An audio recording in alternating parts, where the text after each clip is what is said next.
Confidence without proof is just noise.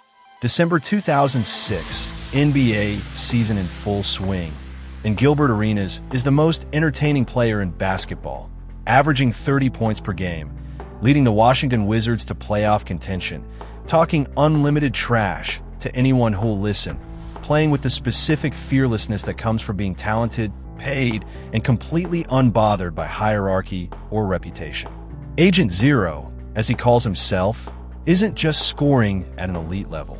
He's backing it up with personality, swagger, celebration, the kind of unfiltered confidence that makes him must-watch television every single night.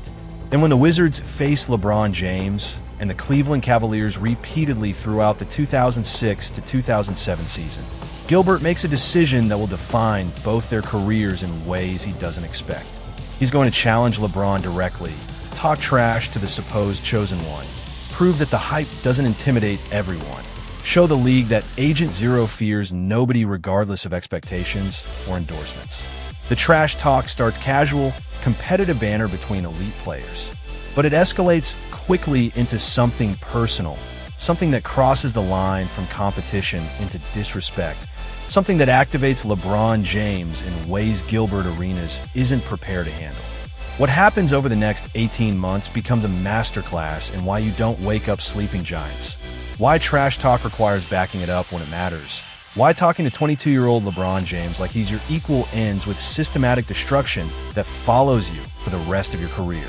LeBron doesn't just beat Gilbert Arenas. He makes him irrelevant, outscores him, outplays him, eliminates him from playoffs, forces him into watching LeBron become everything Gilbert thought he could prevent. And years later, when Gilbert finally admits the truth in interviews, the regret is obvious. He poked the wrong player at the wrong time, and LeBron James made sure Agent Zero learned that lesson permanently.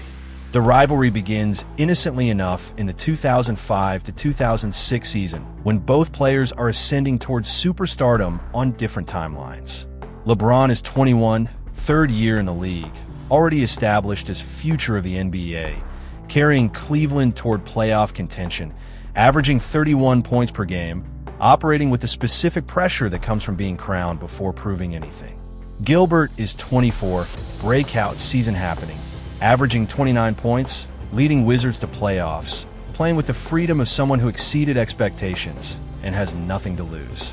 When Cavaliers and Wizards play that season, both stars go at each other competitively, trading baskets, talking during games, the normal competitive edge that elite players bring.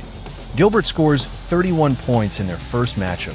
LeBron gets 35. Second matchup, Gilbert drops 44.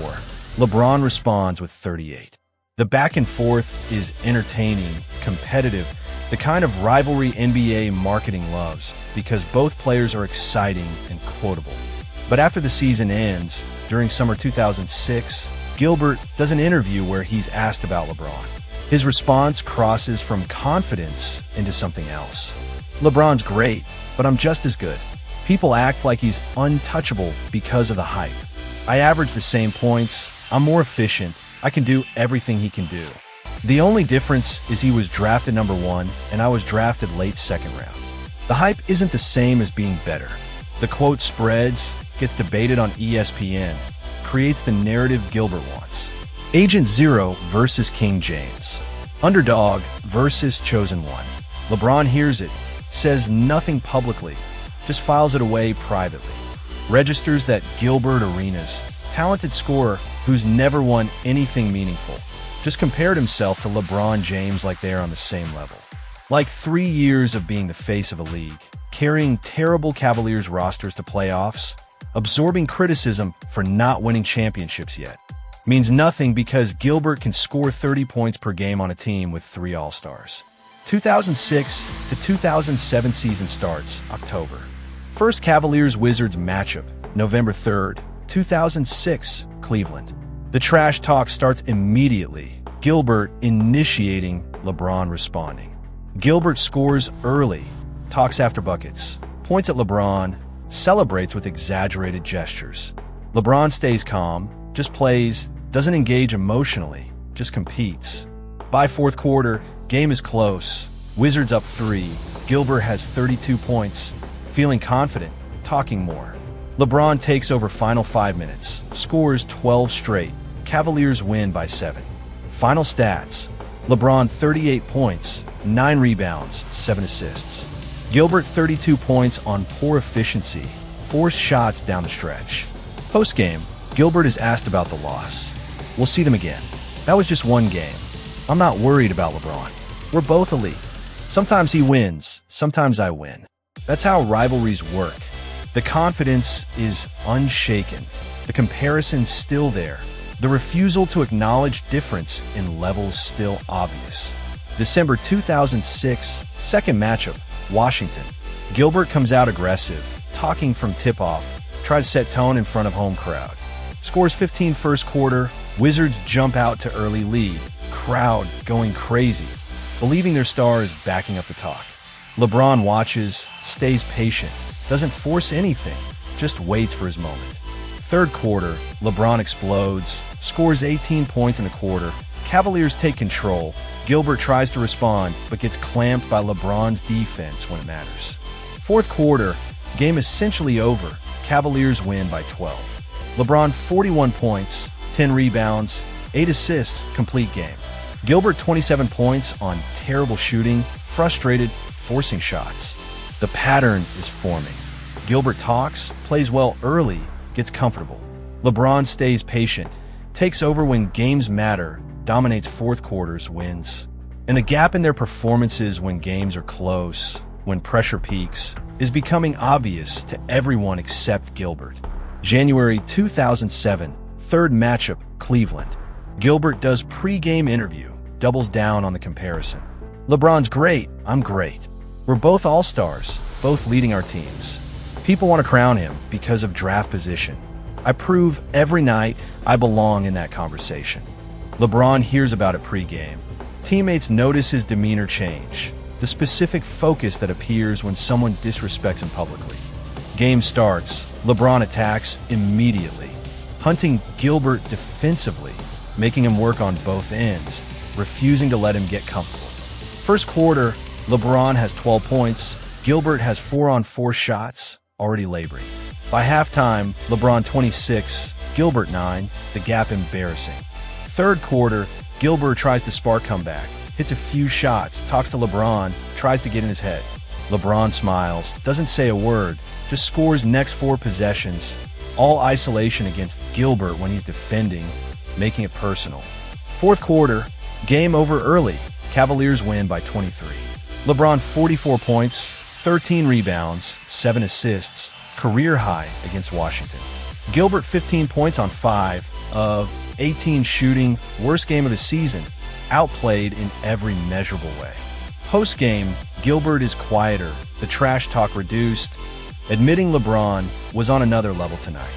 But he still won't fully concede, still maintains the rivalry is competitive, still believes he belongs in the conversation. March 2007, fourth and final regular season matchup, Washington. Playoff seeding implications. Both teams fighting for position. Gilbert desperate to prove he can beat LeBron at least once this season.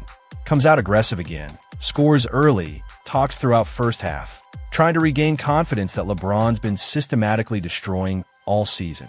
Halftime. Game is close. Wizards up 4. Gilbert has 21 points, finally backing up the talk. LeBron comes out second half with different intensity. Not just competing, but dominating. Making this personal in ways Gilbert isn't prepared for. Third quarter, LeBron outscores entire Wizards team 17-16 by himself. Takes over completely. Gilbert tries to respond, but gets clamped when he has the ball. Can't get clean looks. Watching helplessly as LeBron destroys his team. Fourth quarter, game over. Cavaliers win by 18. LeBron 48 points, 9 rebounds, 9 assists, season sweep complete for games, for wins, averaging 43 points against Washington. Gilbert 28 points on poor efficiency, 0-4 against LeBron this season. The rivalry that wasn't really a rivalry now obvious to everyone. Regular season ends. Both teams make playoffs. Wizards finish 4th seed in weak Eastern Conference. Cavaliers finish 2nd seed. First round, Wizards face Cavaliers. The matchup Gilbert wanted, the stage to prove he belongs, the opportunity to show the trash talk wasn't empty. Except LeBron James isn't interested in letting this go past 4 games. Game 1, Cleveland, May 2007. LeBron comes out possessed, not just trying to win, but trying to make statement to end this rivalry Gilbert keeps claiming exists. First quarter, LeBron 14 points, attacking every possession. Gilbert trying to match, can't get separation, already working harder than sustainable. By halftime, LeBron 26, Gilbert 16, gap forming again. Third quarter, LeBron takes over completely. 20-point Cavaliers lead, Gilbert pressing, forcing shots, making it worse. Fourth quarter, garbage time, Cavaliers win by 27. LeBron 39 points, 12 rebounds, 8 assists. Gilbert 21 points on poor shooting, eliminated from competitive game by third quarter. Game 2, same story. LeBron 42 points, dominates both ends. Cavaliers win by 19. Gilbert 23 points, frustrated, talking less now, realizing this isn't going how he expected. Game 3, Washington, must win for Wizards or face sweep. Home crowd, trying to energize team. Gilbert trying to spark something, anything to avoid humiliation. LeBron doesn't care about home court, just attacks from start, 32 points by in a third quarter. Game already over, Wizards crowd silent. Watching their star get systematically destroyed by player he claimed to be equal to. Fourth quarter, mercy. Cavaliers coast to 21-point win. Series sweep. LeBron averages 38 points, dominates every game, never in doubt. Gilbert averages 22 on terrible efficiency, outplayed, outworked, outclassed. Post-series, Gilbert's interview is different, subdued, the trash talk gone, replaced by respect that should have been there from the beginning. LeBron is special. He's the best player in the East. I learned a lot this series. He's on another level. The admission comes too late, after 18 months of talking, after getting swept, after averaging 22 points while LeBron dropped 38, after learning the hard way that comparing yourself to someone doesn't make you their equal. What happens next to Gilbert Arenas' career is tragic, but predictable. Knee injuries derail him over the next 3 years. Multiple surgeries, missed seasons, the explosive scoring ability diminished. Never the same player again. By 2010, he's involved in a locker room gun incident that effectively ends his time as elite player. By 2012, he's out of the league completely, career over at 30, the promise unfulfilled, the trash talk to LeBron a distant memory from when he was actually relevant. Meanwhile, LeBron goes to 7 straight NBA Finals, wins multiple championships, becomes consensus best player in the world for a decade. Everything Gilbert thought he could challenge becoming reality, LeBron dominates, while Gilbert watches from retirement, from podcasts, from Instagram live shows where he tells stories about his playing days and admits truths he wouldn't admit then. Years later, 2020s, Gilbert does interviews about his career, about the LeBron rivalry, about what he learned. The regret is obvious in every word, the acknowledgement that he made a mistake challenging someone operating on different level. In one podcast, Gilbert is asked directly about the trash talk to LeBron. His response is honest, humbled by time and perspective. I thought I was on his level because I could score. But scoring isn't the same as being great. LeBron showed me that every time we played, he had an answer for everything, controlled games in ways I couldn't, won when it mattered. I learned respect the hard way. If I could go back, I'd approach it different, study what he was doing instead of trying to prove I was equal. But I was young, confident, stupid. He taught me a lesson I never forgot. The interviewer asks what the lesson was. Gilbert doesn't hesitate. Don't talk about being someone's equal until you prove it when it matters. I talked all season, he swept me in playoffs. That's the only proof that counts. I was good. He was great. Took me years to understand the difference. December 2006, Gilbert Arenas tells the world he's just as good as LeBron James, that the only difference is hype versus reality, that he belongs in the same conversation as the chosen one.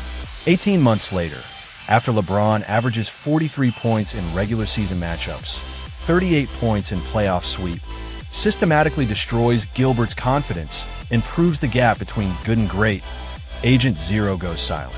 The trash talk stops. The comparisons end. The rivalry that never was becomes cautionary tale about challenging players you haven't proven you can beat. And Gilbert Arenas spends rest of his career and all of retirement, knowing he poked the wrong player at the wrong time and got exactly what he deserved. Complete destruction. Public humiliation. Lesson learned permanently. If you want the real stories of trash talkers who learned silence, the rivalries that were never actually rivalries, the moments where confidence met greatness and greatness won decisively, subscribe to The Real Game. We break down the lessons legends taught. New stories every week. This is where trash talk ends and proof begins.